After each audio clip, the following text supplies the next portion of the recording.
சில நேரத்தில் நம்ம பார்க்கிறோம். ஒரு சில அருட்தந்தையர்கள் மக்கள் கேட்டுக்கிறாங்க, ஐயோ தமிழ் 5:30 மணிக்கு பூசை வச்சீங்கன்னா நாங்க 5:50 வெளியில போனா நாங்க 6 மணிக்கு பஸ்ஸையே பிடிக்க முடியும். பிரசங்கமா வேணாம் ஃபாதர், பிரசங்கம் வேணாம் ஃபாதர், கொஞ்சம் முடிச்சுருப்பாரு. ஒரு சில ஆட்களா இருக்கிறாங்க, ஏன்னு சொன்னாங்க, ஃபாதர் நீங்க எங்க ஃபாதர் கரெக்டா 18 நிமிஷத்துல பூசை முடிச்சிட்டாரு ஃபாதர். ரொம்ப சந்தோஷமா இருந்துச்சு. இது போனது பேர் பூசை கிடையாது, நீங்க சந்தித்தது பேர் கடவுள் கிடையாது. ஏன்னா கடவுளை நீங்கள் சந்தித்தீர்கள் என்று சொன்னால் கடவுள் உங்களுக்கு அந்த நாள் என்ன பேசுறாங்க நீங்க கேட்பதற்காக வாய்ப்பு இருக்க வேண்டும்.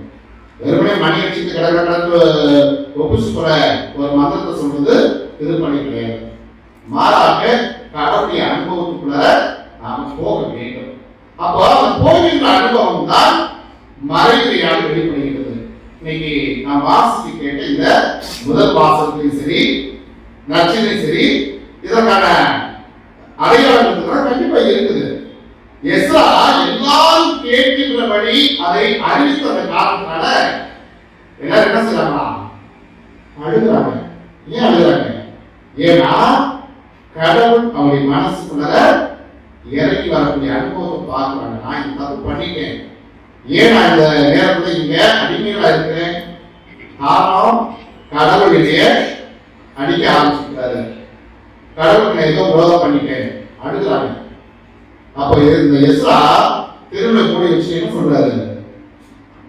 யாரும் அழுகாதீங்கப்பா, யாரும் அழுகாதீங்க, ஏன்னா இது ஆண்டவருடைய புனிதமான நாள், கடவுளை ஆசீர்வதிக்கின்ற ஒரு நாள், நாம் எல்லாரும் மகிழ்ச்சியோடு இருக்க வேண்டிய ஒரு நாள்.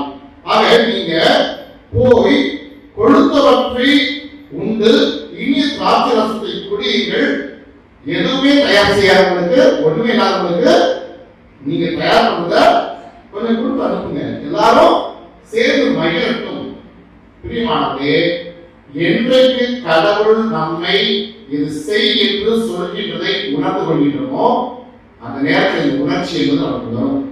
கண்டிப்பா வரும். ஐயோ நான் தப்பு பண்ணிட்டேன். அப்ப அந்த தப்பு பண்ணிட்டேன்னு உணர்வு வருதுல, அந்த நேரத்தில் கடவுள் நமக்கு இன்னொரு செய்தியை சொல்றாரு, இதை உணர்ந்துட்டா போதுமா, அவ்வளவுதான்.